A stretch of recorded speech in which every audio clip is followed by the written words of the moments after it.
Je crois que j'ai le patron, hein, franchement. Il est là, en petit format, je trouve ça topissime. Je t'envoie la vidéo ma chérie, bisous.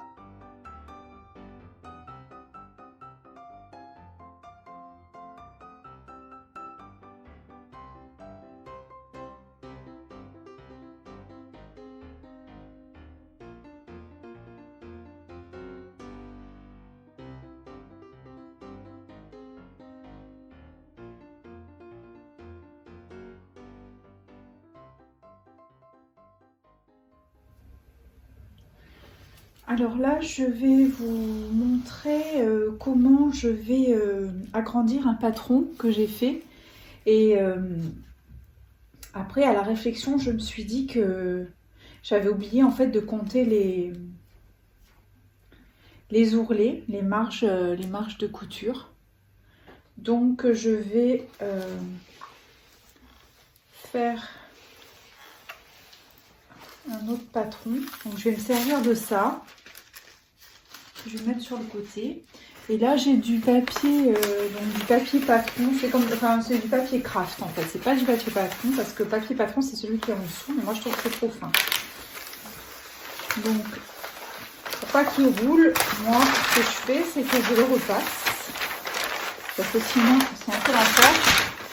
Et même en le repassant, ça a tendance à rouler quand même, mais c'est quand même mieux.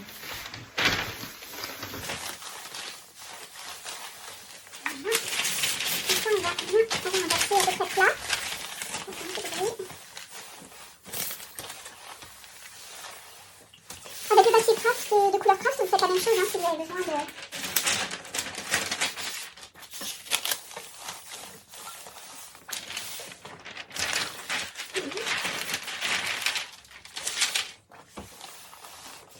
Comme ça, je vais Pouvoir placer ça là et je vais agrandir mon patron plutôt que d'avoir à tout refaire. Moi je trouve que comme ça c'est mieux. Et puis on va agrandir avec un bon centimètre de marge de couture. Là pour en haut c'est bien. Alors ce que je vais faire c'est que je vais utiliser la petite bombe autocollante.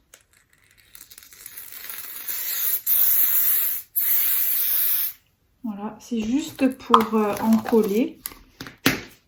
Ça, je trouve que c'est pas mal. Vous pouvez l'utiliser pour le tissu d'ailleurs, cette petite bombe là. Alors là, je vais faire aussi comme ça. Voilà. Tout simplement. Et maintenant, je vais pouvoir agrandir d'1 centimètre tout autour.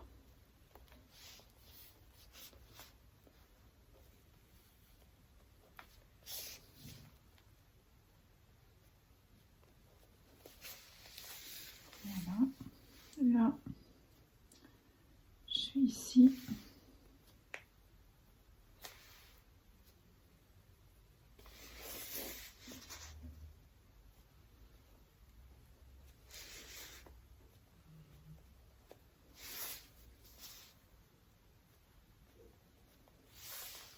Et comme ça, vous faites ça tout autour. Moi, c'est ce que je vais faire.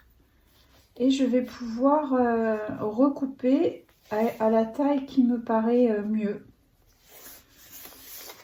Parce que j'ai pas avancé avec ce petit projet à cause de ça. Moi, en fait, j'ai du mal à faire les choses d'un seul coup. Il faut que je dorme dessus, puis après je me réveille au matin, puis je me dis, oh là, j'ai oublié de compter la marge. Donc bah, je vais continuer ça tranquillement et je vous retrouve après. Voilà. Alors là, je vais venir couper mon tissu. Je repasse bien en double. Je vais placer mon tissu comme ceci. Et puis avec un... Là, je vais venir tracer tout simplement.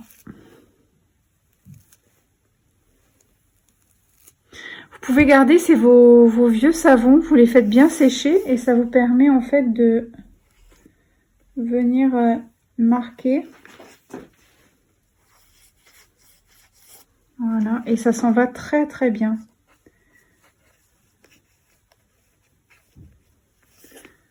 Voilà.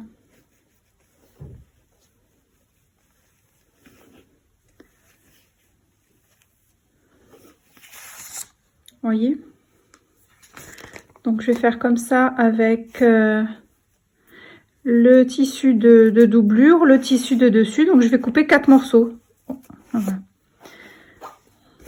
Et après on se retrouve. Alors moi j'ai choisi ça pour le tissu extérieur, ça pour la doublure.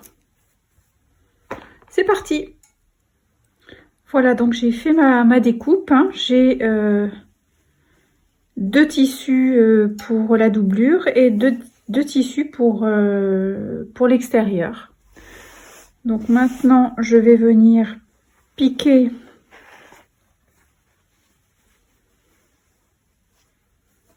ici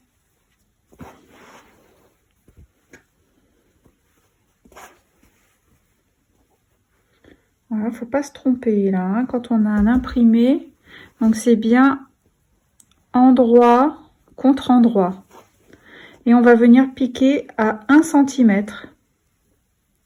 Voilà, et on va faire pareil avec la doublure à 1 cm. Alors une fois qu'on a fait les coutures, on va venir bien écraser. Une fois qu'on a piqué, on vient bien écraser ça. Hop. Donc j'ai piqué à 1 cm. Voilà, je plie bien et comme ça je vais venir piquer ici au bord avec une surpiqûre pour avoir un travail bien propre, bien fini. Donc là on écrase, voilà, on ouvre, en fait on ouvre la couture et on vient placer un petit coup de fer.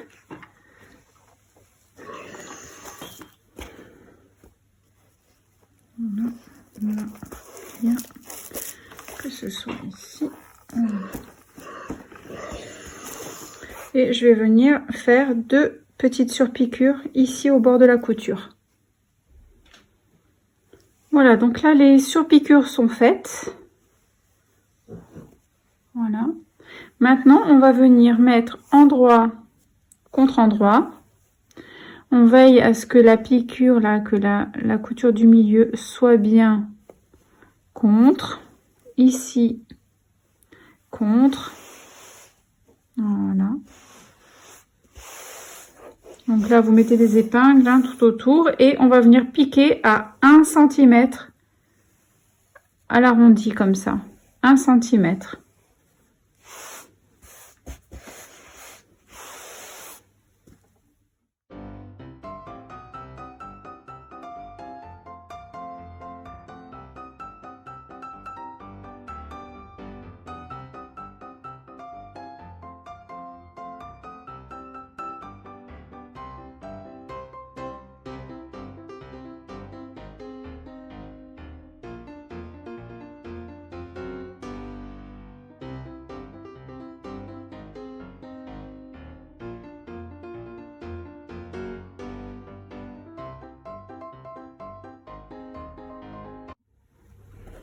Voilà, donc j'ai fait mes 2 coutures. Vous pouvez aussi cranter un petit peu au niveau des arrondis, donc avec un petit coup de ciseau, pour pas que ça tire quand on va dans les arrondis. Donc là, on va venir retourner notre travail pour le mettre sur l'endroit.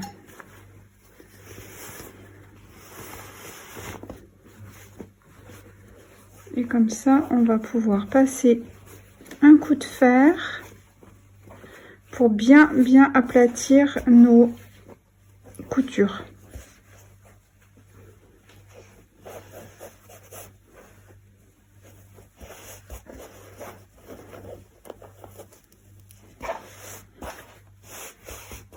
Et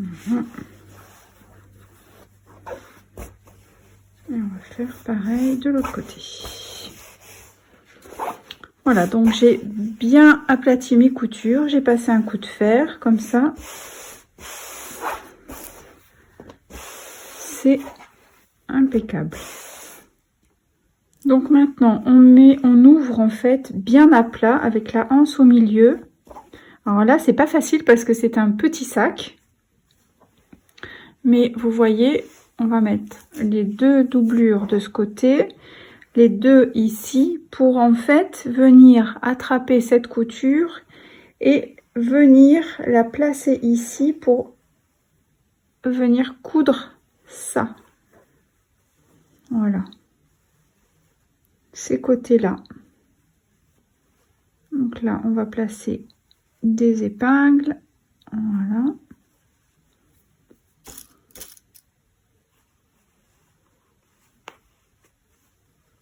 Là et là.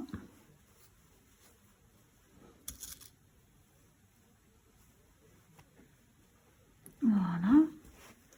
Et on va faire la même chose de ce côté-ci. Donc couture contre couture. Voilà. On va aussi aplatir nos petites coutures hein, d'un côté et de l'autre pour que ça passe bien. Et on n'oubliera pas surtout, c'est de laisser une ouverture.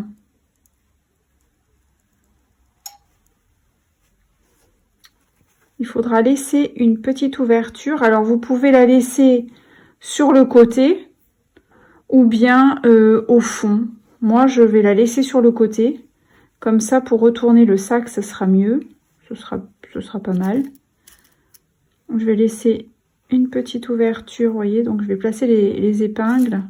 Pas besoin de laisser énormément d'ouverture parce que comme c'est petit et puis moi j'ai choisi un tissu qui est quand même assez souple. En revanche, si vous avez un tissu qui est un petit peu plus dur, il faudra laisser une ouverture. Après vous pouvez laisser aussi ouvert au fond parce que ça peut le faire.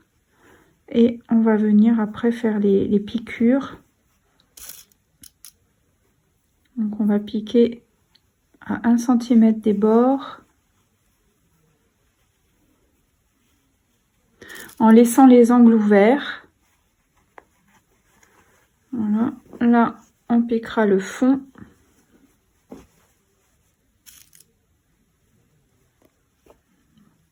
Bon, alors moi, autant en tricot, je suis un peu stricte et encore. Mais à la couture, franchement, moi, c'est pas de la haute couture hein, que je fais. Donc, c'est des petits, de la petite couturette. Je suis pas du tout couturière, donc je suis pas à cheval au niveau des dimensions et puis tout ça. Après, si vous l'êtes, bah, vous faites différemment. Donc là, je vais venir repasser ça de l'autre côté, c'est mieux. Voilà. Et voilà. Comme ça, il va falloir venir piquer tout autour du petit sac.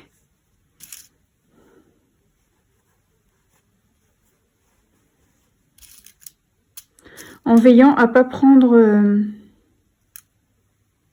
la anse, bien sûr. Donc, vous vérifiez hein, de ne pas prendre la anse qui est maintenant au milieu. Donc, le mieux, c'est de faire un peu comme ça, par exemple. Hop, voilà. Vous le sentez. Hein. Donc, on vient piquer tout. Alors, ici, on laisse l'ouverture. Vous laissez une ouverture pour... je me suis mis du truc. Et on vient piquer de ce côté. On laisse les angles.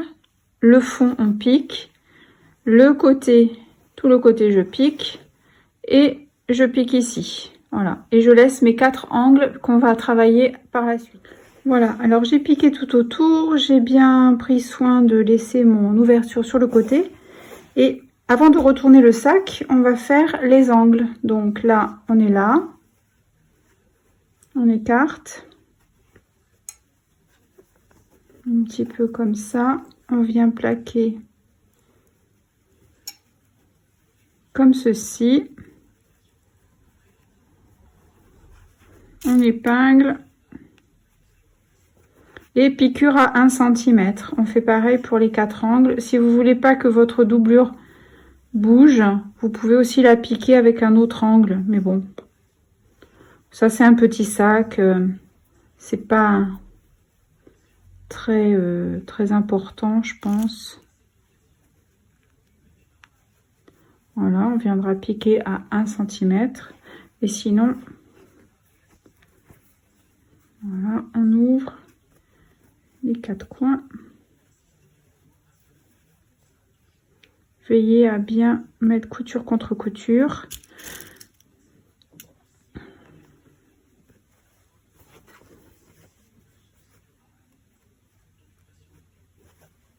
Voilà, bon, il faut un peu tirer dessus. Voilà.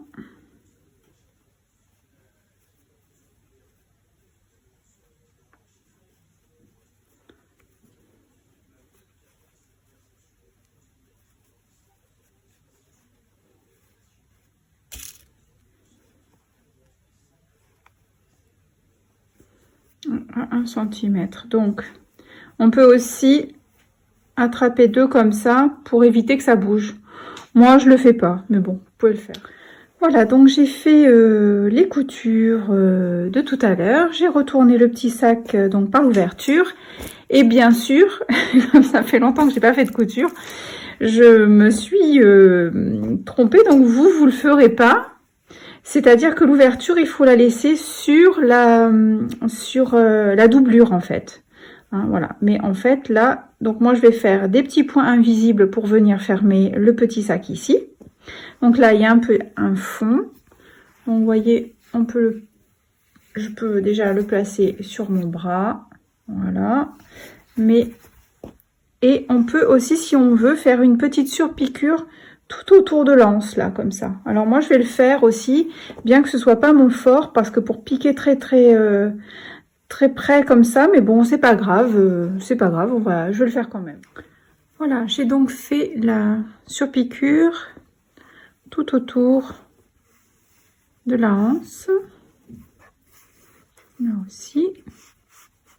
Voilà, c'est vrai que ça fait bien fini. Et là, je vais donc avec une aiguille juste fermer ma petite couture en point invisible. Bon, c'est pas très grave, mais voilà, au moins je m'en rappellerai pour la prochaine fois. Alors pour la construction de votre patron, moi ce que j'ai fait, je suis partie donc d'un rectangle qui fait 13 par 22,5. Ensuite, la totalité, la hauteur totale, on est à voilà 29. C'est pour ça que j'ai marqué 29. Donc vous partez de votre rectangle.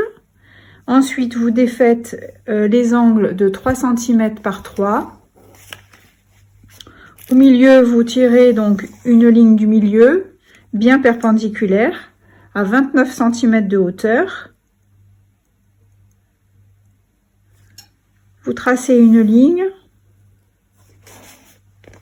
perpendiculaire à nouveau. Après, moi, je vous recommande vivement, si vous avez ça, c'est vraiment génial parce que ça vous permet de faire comme ça. Sinon, bah, vous le faites à main levée.